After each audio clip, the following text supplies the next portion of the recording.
उस इंसान का जो खेती के साथ जुड़ा हुआ है, लगातार 54 दिन से टीकरी के बॉर्डर पे बैठ करके, सिंगू के बॉर्डर पे बैठ करके, गाजीपुर और पलवल के बॉर्डर पे बैठ करके, शाहजहांपुर के बॉर्डर पे बैठ करके इस देश की सरकार को केवल ये कहने के लिए इकट्ठा हुआ है कि मोदी जी, आपने कोरोना के काल के दौरान जहां देश के आम आदमी की मदद करनी चाहिए थी, जहां आम आदमी को आपकी सरकार पे भरोसा बढ़ना चाहिए था,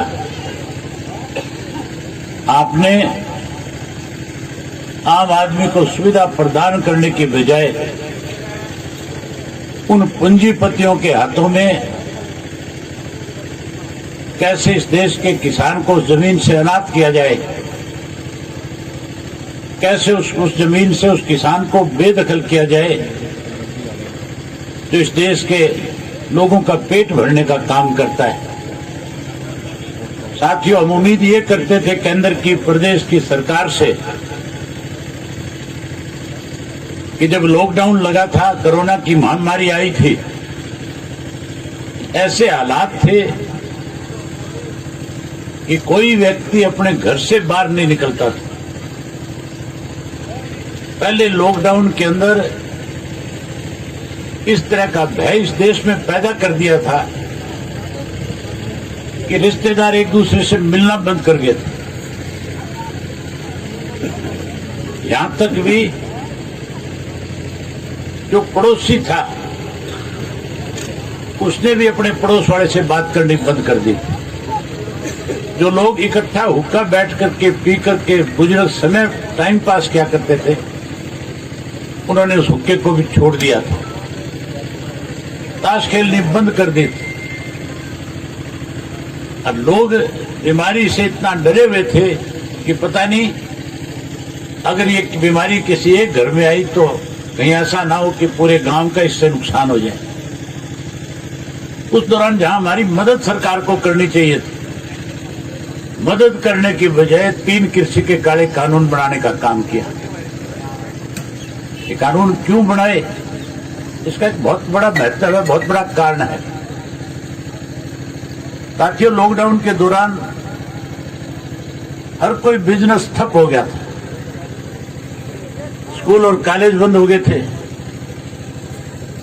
बड़ी बड़ी इंडस्ट्रियों के ताले लग गए थे। छोटी छोटी दुकानों पे बैठ करके लोग अपने बच्चों के लिए रोटी का जुगाड़ करते थे, उनके व्यापार पे भी ताले लग गए थे। यहां तक कोई भी छोटा मोटा कारोबार हमारे प्रदेश और देश में नहीं चल रहा था। उस दौरान अगर किसी ने इस देश को आर्थिक रूप से मजबूत किया, जब अंबानी और अडानी की फैक्ट्रियों के ताले लग गए, काम बंद हो गया, जब उनके कारोबार खत्म होने जा रहे थे, तब केवल इस देश के अंदर देश का अन्नदाता ऐसा था, किसान ऐसा था, तो इस देश को आत्मनिर्भर बनाने के लिए लगातार अपने खेत में फसल पैदा करके इस देश को मजबूत करने का काम कर रहा था। उसी दिन से अडानी और अंबानी की नजर लगी। उन्होंने ये मान लिया था कि फैक्ट्री बंद हो सकती है,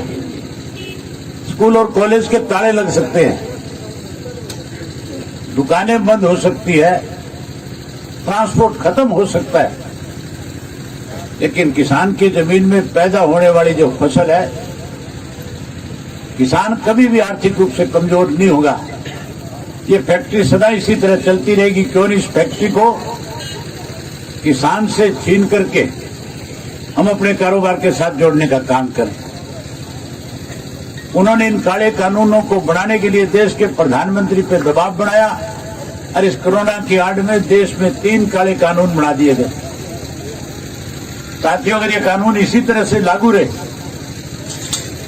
तो फिर ये मान करके चलो, आने वाले समय में खेती करने वाला जो किसान है वो किसान ना रह करके अपनी जमीन बेच करके उस खेती पे मजदूरी के रूप में काम करना शुरू कर देगा। देश का प्रधानमंत्री, देश के लाखों लोग जो आज इस बात के लिए देश के प्रधानमंत्री से आग्रह कर रहे हैं, जो शांति से बैठ करके आंदोलन चला रहे हैं, जिन्होंने अपने घर बार बच्चे सब कुछ छोड़ करके इस -डिग्री टेम्परेचर के अंदर न केवल दिल्ली के चारों तरफ बल्कि गांव में, कस्बे में, शहर में, सब जगह पे धरने दे करके हम बारी बारी उनको आगाह कर रहे हैं कि आपका फैसला गलत है, आप अपने इस फैसले को वापस लें और वापस लेकर के लोगों से किए हुए जो वायदे आपके हैं उन वायदों को पूरा करने का काम करें। हमारे देश का प्रधानमंत्री तो सत्ता में आने से पहले कहता था कि बीजेपी की जैसी सरकार बनेगी, मैं पहली कैबिनेट की मीटिंग के अंदर एक प्रस्ताव कैबिनेट के सामने रखूंगा कि देश के किसान के ऊपर जो आज कर्ज है उस कर्ज को माफ कर दिया जाए और मैं पहली कलम से उस कर्जे को माफ करने का काम करूंगा। वो तो ये भी कहता था कि स्वामीनाथन की रिपोर्ट को लागू करूंगा, किसान की फसल का लागत मूल्य उससे 50% ज्यादा दूंगा। लेकिन साथियों, ना तो सरकार ने कर्जा माफ किया,